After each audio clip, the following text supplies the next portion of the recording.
We clear, ready to transmit. Pro fan hoops on the court, we got the game lit. Not talking highlight reels just for the common glance. We talking dedicated skills, taking every chance. From logo threes to rebounds, Chicago got the me-bounds. Asia got 3 chips, Las Vegas aces in the town. You tune into the channel if you want to get the facts. Women's basketball is fire, no need to relax.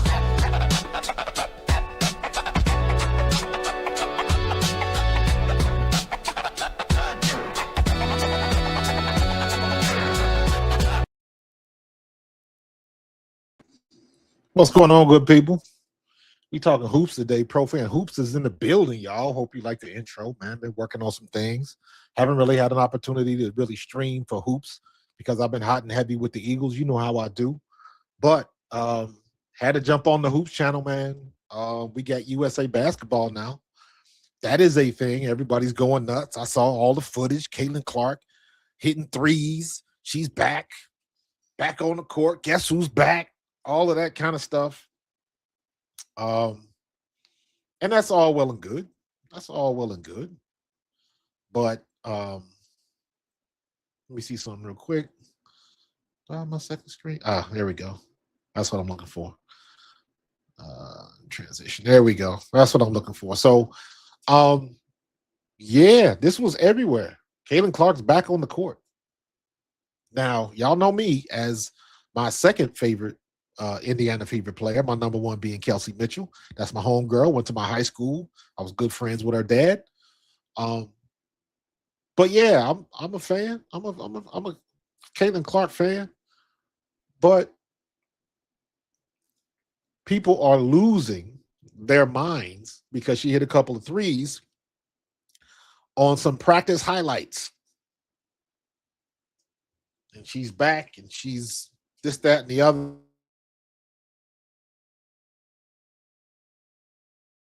Happy to see her back on the court, but I always advise people, slow your roll a little bit, pump your brakes a little bit.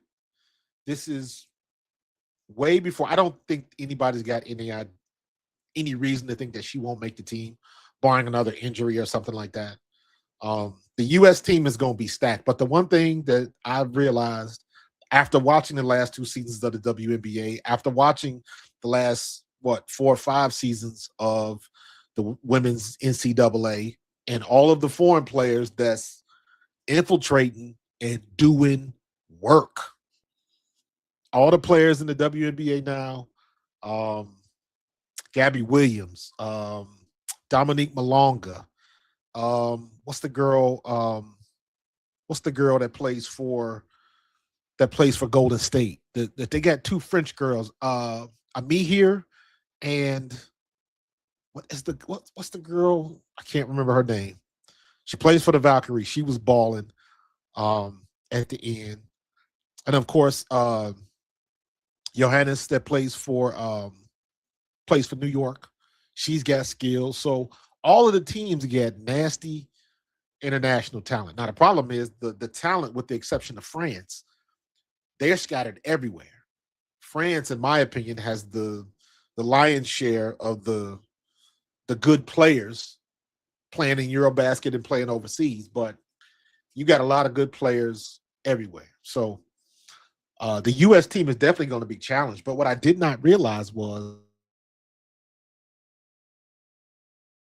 I did not realize how much time they had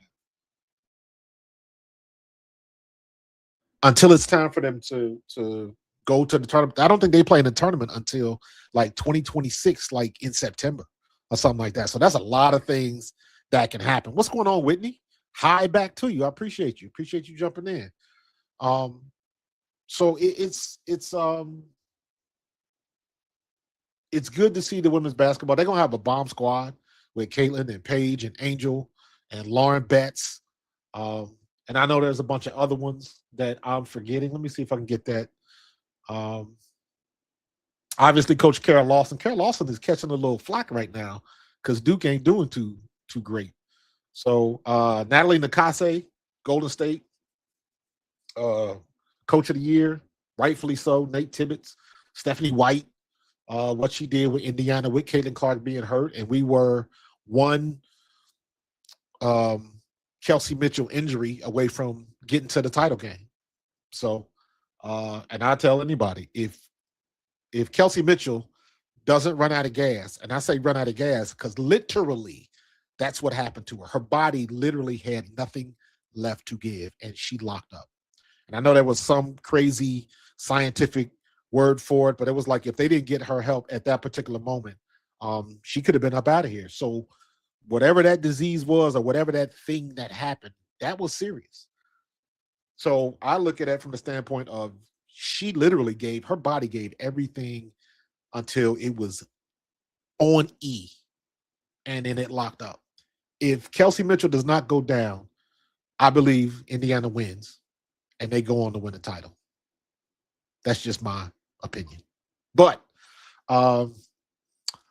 maybe they do have a tournament in March. Maybe I'm looking at it because I'm looking at it right here. You see at the bottom, USA Women's National Team Managing Director Sue Bird will evaluate players prior to naming a team for the 2026 FIBA Women's World Cup Champions. So maybe the FIBA is just a separate thing, and there's other tournaments. I'm not quite sure how this works when you get a U.S. team. I don't know where they go, how they travel, all that kind of stuff. So that is my ignorance. You could be right, Greg. So, but it says the FIBA, the 2026 FIBA Women's World Cup will take place from September 4th through the 13th, 2026 in Berlin. The USA team seek their 5th consecutive World Cup gold medal.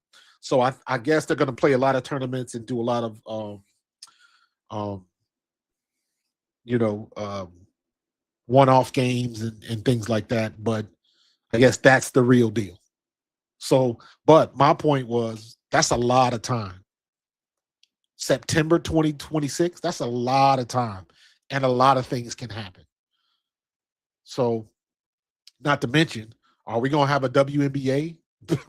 If that, obviously the U.S. team is outside of the WNBA's purview. They something separate, but still, it'll be interesting to see how this works with all of these players. But at this point, I believe they'll get it done. They'll get it done. Let me see. I think it's a qualifier, even though they're already qualified. Yeah, probably just like a showcase game or something like that. Going through the motions, trying to generate interest, trying to generate press and things of that nature. So it's gonna be packed with Caitlin playing. So I don't think Asia's playing in it. So um, yeah, it'll be good. I'm looking forward to it. I'm looking forward to it. I'm just looking forward to seeing Caden Clark back on the court. But let me be honest with you, man. What I'm more excited about now is watching this NCAA women's um, season. Audi Crooks is going off. Audi Crooks was good last year. She is better this year. I want to see Olivia Miles. Hannah Hidalgo was doing exactly what I thought she was doing. She was going to do. Um, I want to see a little bit more Lauren Betts. Silas Swords at Michigan is one of my favorites. Hannah Hidalgo is one of my favorites. You got the new girl at USC with Juju Watkins still being out. Jazzy, I think her name is Jazzy Hamilton, if I'm correct. Let me make sure that's right. But that girl is balling. That girl is picking up the slack. She is somebody. Jazzy Davidson. That's it. Jazzy Davidson for USC. Yeah, man. So she's doing it up. She is somebody that you want to watch. 22 points in 38 minutes. Look at that against Washington. So, and I think now we're just getting to the point where now we're getting some real competition. I watched the Iowa State game. That was a great game. Audi Crooks went off. She had 30, I believe. But I didn't give it too much interest because we had too many games where LSU was beating folks by 60 and 70 points. I don't want to see that. I want to see competition. I don't want to see LSU and Kim Mulkey playing against Sister Mary's that are poor. And, halftime score is 38-2 or, nothing like that. You know what I'm saying? So it's just getting to the point where we getting past all of those games, So now the competitions get a little bit more real and it's making sense. And I'm enjoying it. Like I'm enjoying Iowa State. I'm very interested to see how Malaysia for a while is going to continue to go because I'm a big South Carolina fan. South Carolina, I'm looking at that girl. Is it Okot? She's a foreign girl playing center. She's like 6'4". And she's one of them people that doesn't seem like she's comfortable in her own skin yet. Like she don't feel like she's comfortable on the court yet. But when she gets it, she's going to get it. She's going to get it. She is going to be beasting on folks in a minute. So, like I said, Silas Swords is one of my favorite. Like watching her at Michigan. Lauren Betts, man, I want to see her. Like as big as she is, Lauren Betts, I believe, is 6'6", right? She still looks, to me, still looks a little stiff. That's just my opinion. She still looks a little stiff. Michaela Blake's, absolutely, bro, absolutely. There is a lot of people that I want to watch. What's the girl the girl that transferred from Rutgers to Penn State? Keomi McMillan. She's another one that I want to watch because the stuff she was doing at Rutgers was ridiculous. She just didn't want to pass nobody the ball, and they got pissed off at her. So they got rid of her, But I want to see what she's doing at Penn State because Penn State was hot garbage last year. Now, if you look at it, is that a team that you want to watch? Absolutely. Absolutely. So it's a lot of good stuff going on, man. A lot of good stuff. And I'm here for it, bro. I'm here for it. I watch women's basketball more than I watch men's college basketball. Hell, NBA. I don't really watch the NBA. I watch women's basketball and I watch the W. I don't even watch Unrivaled. So I got a side eye out for this Project B to see how that's gonna play out. But we'll see what works. We'll see what works. So let me see if I can get some NCAA women's scores here. That was a good game, man. That Iowa State game. Here's what I'm thinking though. And I said this the year after Caitlin Clark left Iowa. I was like, Hannah Stokey is like 6'3", right? I'm I have yet to see Hannah Stokey like take over a game. And when I say take over, what I mean is Hannah Stokey gonna post up and they got to get her the ball, as opposed to does she make her own shots and all of that type of stuff. Dude, you was a couple seconds ahead of me, man. I don't get me wrong, I like Hannah Stokey, but if can Hannah Stokey take over a game on her own? She's not going to dribble down on the point. She can get hot when they get her the ball down low. She can do some things, but I've also seen her kind of come up small, and maybe small is the wrong word. Like, and let me be honest with you. Here's a good comp. Last year in the tournament, after Juju Watkins got hurt, I thought Kiki Iriafen was going to go off, and she didn't. The game that Juju Watkins got hurt, Kiki, they fed it to her, and she went nuts. The next game, where you got a game plan, and okay, we're going to stop Kiki and make everybody else beat us. USC didn't have no answer. I think Kiki ended up with like 10, 12 points or something like that. She had a very pedestrian game. And I was expecting her to just like, all right, this is your moment. Show everybody it ain't all about Juju. Not so much. So that's what I'm seeing with Hannah Stokey. If somebody's going to get her the ball and she gets going and she gets hot, she can be a force. But it just doesn't seem like it happens like that all the time. But we'll see how it kind of goes on. Like just when I was watching this game, like I made a comment on Twitter when I watched this game. I was like, just when it thinks like Audi Crooks is going to run out of gas, she doesn't. And she just keeps going and keeps going and keeps going. And they keep feeding her. And can't nobody stop her. And she got that little crisp fadeaway now. Man, come on. Ain't nobody going to be as strong as she is. If she can keep her lungs together and get up and down the court when she gets to the next level, and she gets that fade away and all of that type of stuff, man, she's going to be all right.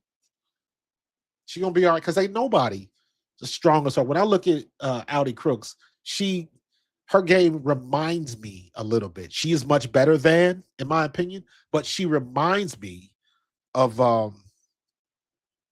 Damiris Dantas for Indiana. And what I mean by that is Damiris Dantas, she had a pretty good jumper. She could hit the three every now and then. But when Damiris Dantas was guarding you down low, or when she was on the blocks and she got the ball, you could not move her. She was strong with her lower body, even though it sometimes didn't seem like it, even though she wasn't the fastest up and down the court. When she got all her spot in the paint, you could not move her. And she posted up against all of the bigs in the W, and she came out on top. You couldn't move her. She was strong like that. That's what I see when I see Audi Crocs. And I think Audi is a little bit better mid-range player, but Damiris is a much better outside shooter. But that's not my comparison was the strength down low, not the shooting ability. I think Audi's mid-range is clutch, but I think Damiris was a little bit better shooter. But if Audi keeps his pace up, dude, she just gets better every game. And like I said, as soon as you think she's going to run out of gas, she doesn't. I'm like, damn. So, yeah, Audi Crooks is her, man. Audi Crooks, I like watching her play. I got to get together like a top 5, like a top 10 people I like to watch. Not necessarily the best players. That's always going to be subjective.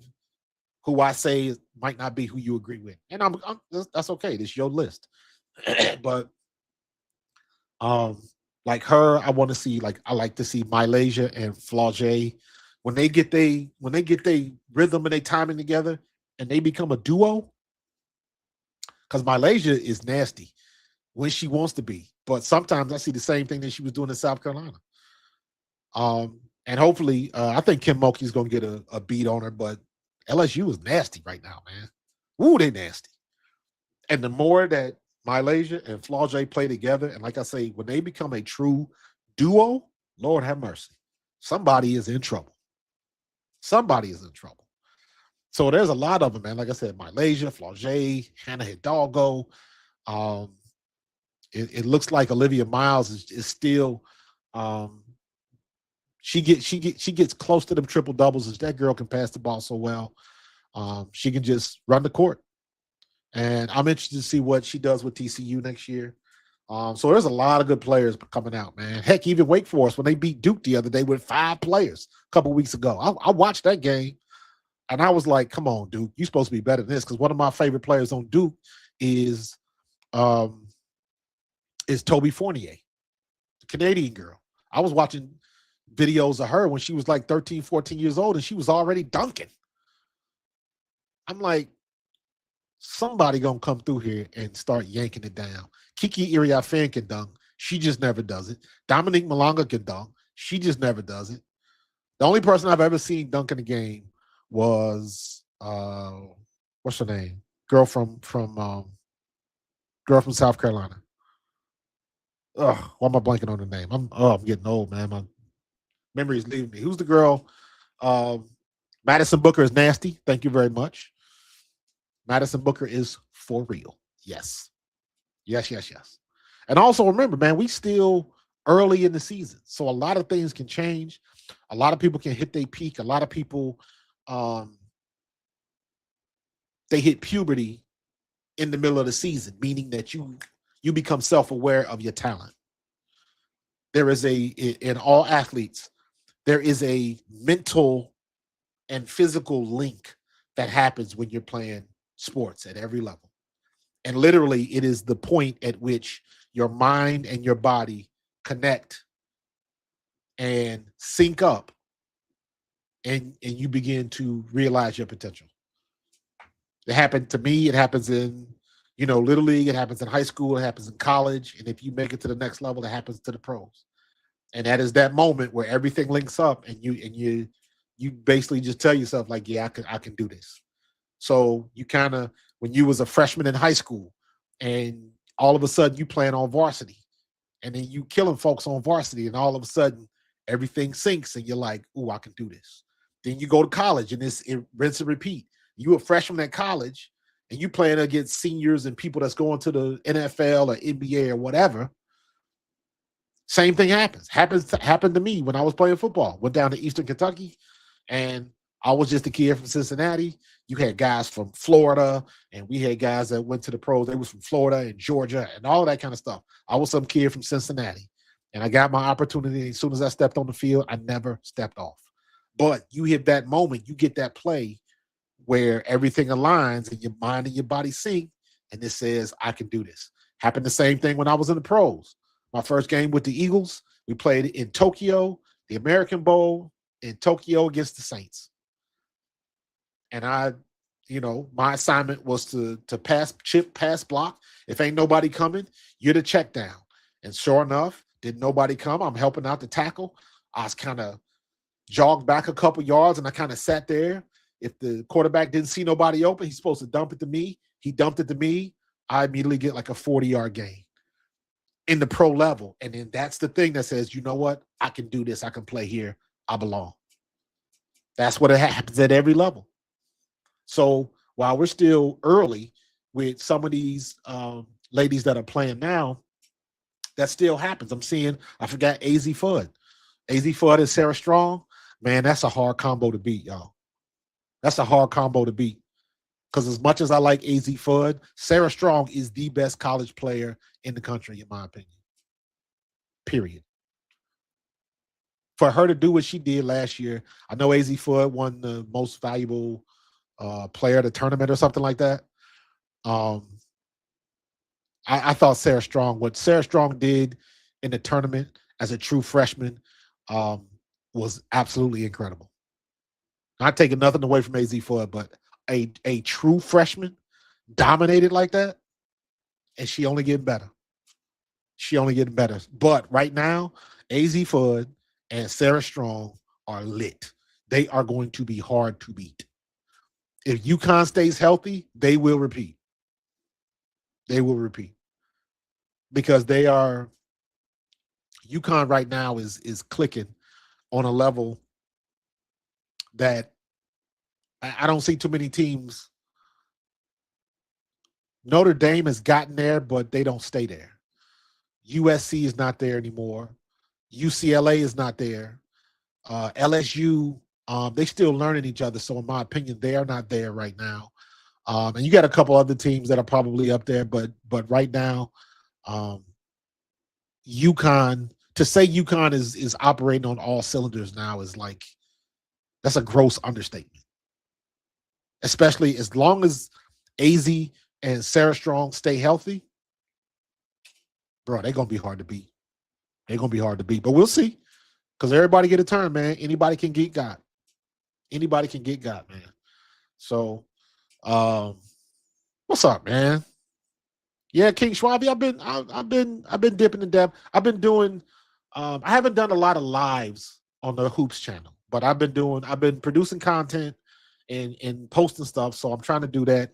It's hard because it's so hot and heavy with the NFL, and the Eagles looks like they're gonna go in the playoffs, but they having struggles and all of that type of stuff, man. So I'm trying to keep it balanced. But I saw the news with the U.S. basketball team, and everybody was going gaga over Caitlin Clark hitting some threes, and I'm like, yo, pump your brakes, man. She was in practice. Um, I know she can hit threes in practice. So let's let's chill out until we go get some competition, and we see what's what. We see what's real, and I have no doubt that she's gonna light it up. But I still want to see it against real competition. So, and I'm saying that as a Caitlin Clark fan. I'm a big Caitlin Clark fan, but I also know, um, I know what it is. I know what game speed is. I know what real competition is, opposed to practice. So, you know, I'm happy to see her on the court, but I'm pumping my brakes a little bit. I have reserved enthusiasm. That's what I have. That's what I call it. Reserved enthusiasm. Texas Longhorns are the best team in college basketball. We might agree to disagree, but I'm not gonna argue with you. If that's your opinion, I ain't mad at you. I ain't mad at you at all because Texas is nasty. But I still think I would put my money on UConn if they met, and they probably will meet. So, but it's a lot of good teams, man. It's a lot of good teams, bro. A lot of good teams. Um, you think Maddie Booker is the best player in college basketball? Mm, mm. She ain't no slouch. That's for damn sure. But I still think, honestly, I'm giving my money. I'm putting my money on Sarah Strong. Yeah, and I think one of the things that people don't talk about is a lot of people don't give AZ Fudd credit for how quick she is. She don't get a lot of credit for that. They talk about other things, being a good player, and they just, I don't know. It just seems to me, in my opinion, that aspect of her game sometimes gets lost in the shuffle, and it shouldn't, because she is lightning quick. Is she like Kelsey Mitchell quick? Not quite, not quite. But even being in that type of conversation, bruh,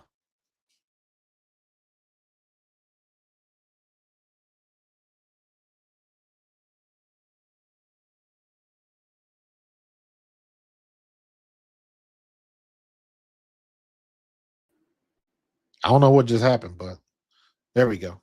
But yeah, man, I'm not mad at it.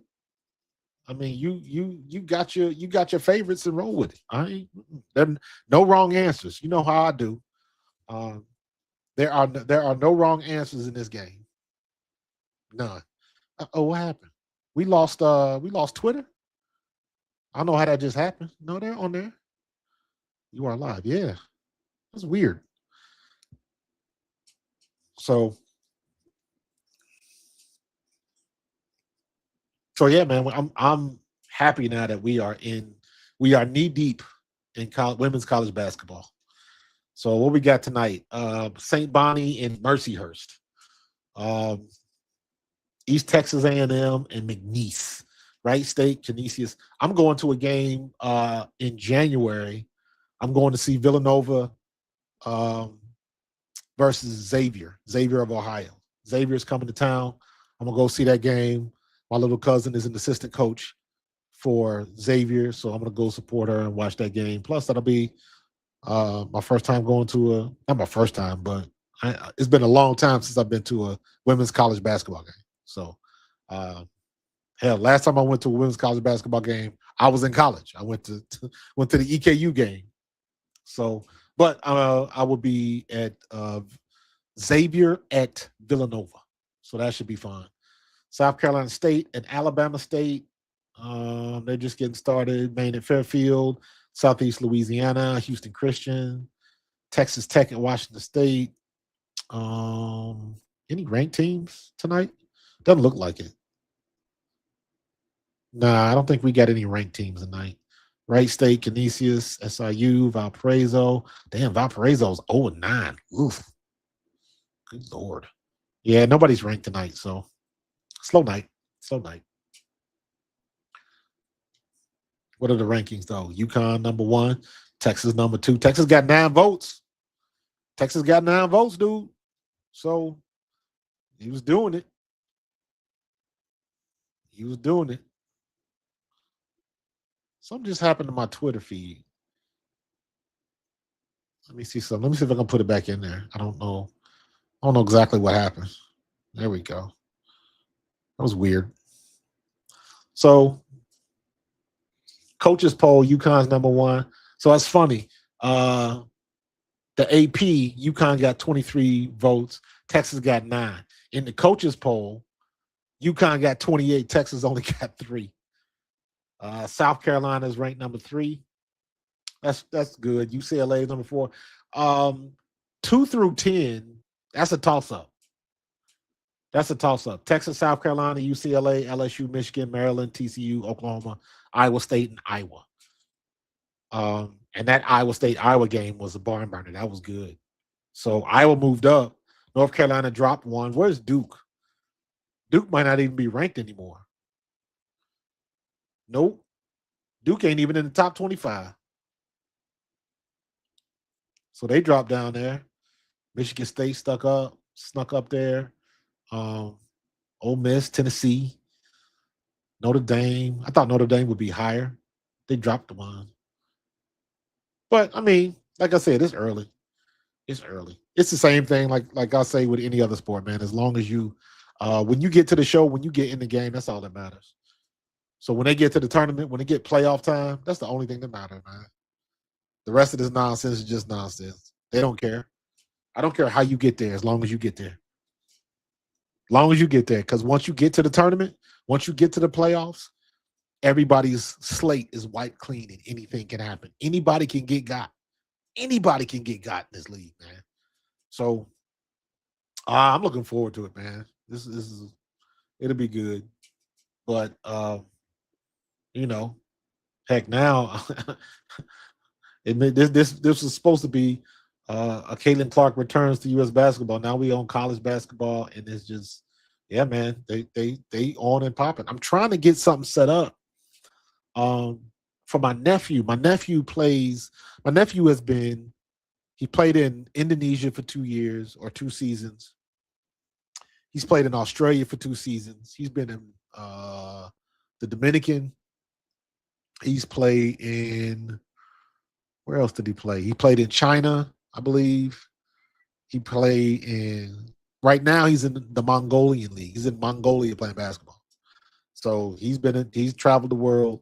He's following after his uncle. Because when I played in the World League, I used to tell everybody we traveled all around the world. That was the best education I ever could have got. He's doing the same thing. He's doing the same thing, making good money, traveling around the world, doing what he loves to do. So proud of him. And I hope to broadcast one of his games when it's on Facebook or something like that. I can do that. But they got that crazy, the time swap. I think it's almost like a 12-hour difference. So it might be a situation where it's like 1 or 2 in the morning or something goofy like that. So, but yeah, I plan on doing that. So hopefully I can get it to align where the schedules work, man. But you know how it is with the holidays coming up. But we'll figure it out, man. We'll figure it out. So, but listen, man, I'm gonna get up out of here. I just wanted to talk about that real quick. Caitlin Clark, the women's game, college game. College is heating up. So excited for that. And my Eagles are still in the thick of things in the hunt. Going through a little rough time right now, but that's the way it goes. Everybody get a turn. So, and I'm officially this is what I tell y'all. I'm officially on vacation. Yes, USC and UConn coming up on Sunday. I got to check that time because the Eagles play at 3, I believe, and we supposed to have some bad weather. So um, I have to check. Let me see. Schedule. Thank you for letting me know that. Schedule Sunday, December 14th. Um, Baylor and Texas. That'll be a good game. That's at 1 o'clock. Toledo and Ohio State. Western Kentucky to Eastern Michigan. IU. Stony Brook. Kentucky at Belmont. This is women's. Yeah, this is women's. I don't see it. I know it's got to be here. You just who's so Baylor at Texas is at 1 o'clock. What time did you say? USC at UConn. I don't see that here. I don't see it on the ESPN schedule. USC and UConn. I don't see it. Is it Saturday?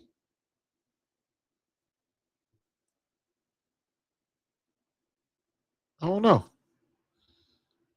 UConn at USC. Okay. That's Sunday. Let me see. Fine. UConn. No, I don't see it. They're not on the page. Oh, on Saturday. Okay. Okay. I was about to say. I know I ain't crazy. On Saturday on Fox at 5. 5 o'clock. There we go. UConn versus USC. Yep.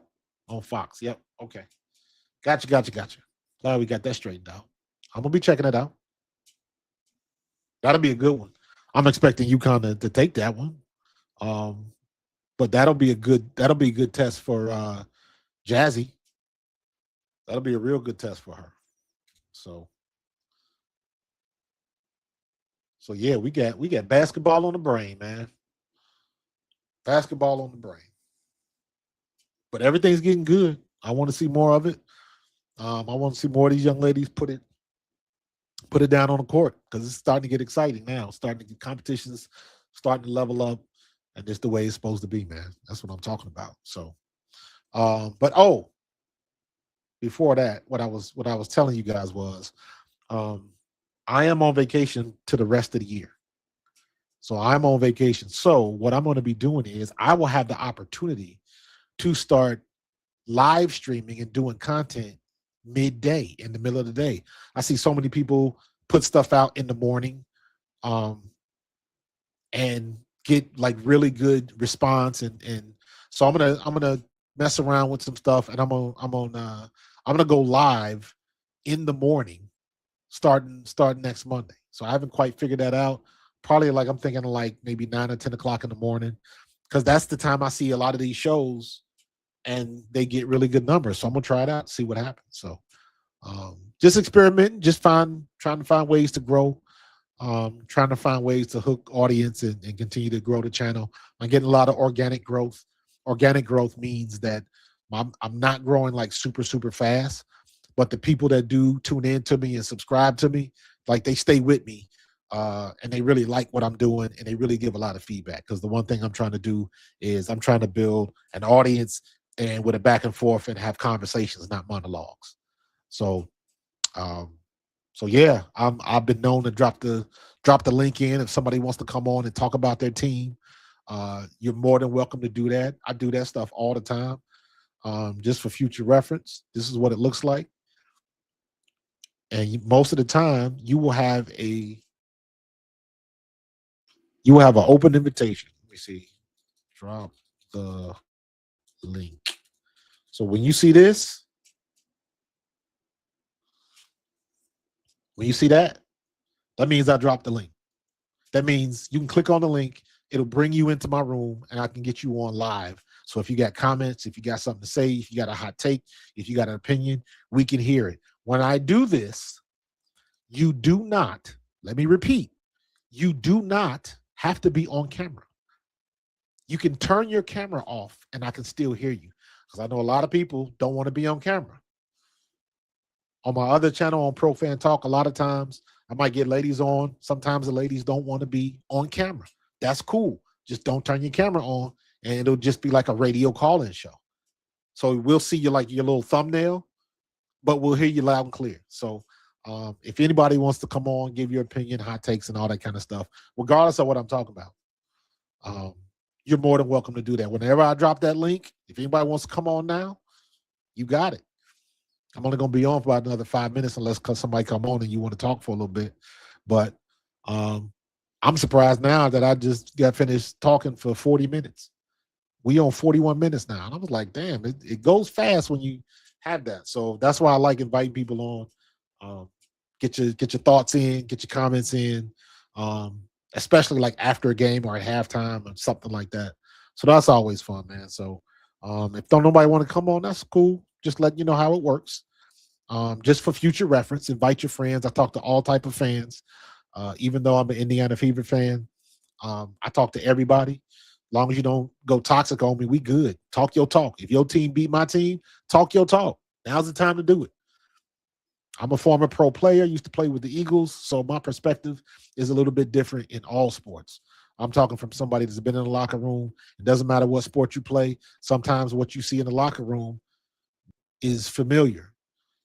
So I always have a kind of a different perspective from that point of view. So, but I'm gonna get up out of here, man. I appreciate everybody for jumping in, man. I appreciate that. I'm real excited about the basketball. Let me know what you think about the intro. Got some more stuff. I'm keeping the song, but I might mess with the graphics a little bit in the video. So that'll be changing. But the song is tight. I like that. So we're gonna keep that going. But I'm gonna get up out of here, man. Enjoy y'all weekend. I hope y'all get all y'all Christmas shopping done this weekend, so you ain't gotta go out and do nothing stupid and be out in that madness. So enjoy your holidays. I was putting up Christmas lights today. I'm gonna finish them up tomorrow, and I will talk to y'all later. All right. Y'all have a good one. Be good. And let me see. Am I going to end it with the theme? Yeah, I'm going to end it with the theme. So holla at y'all later. Peace.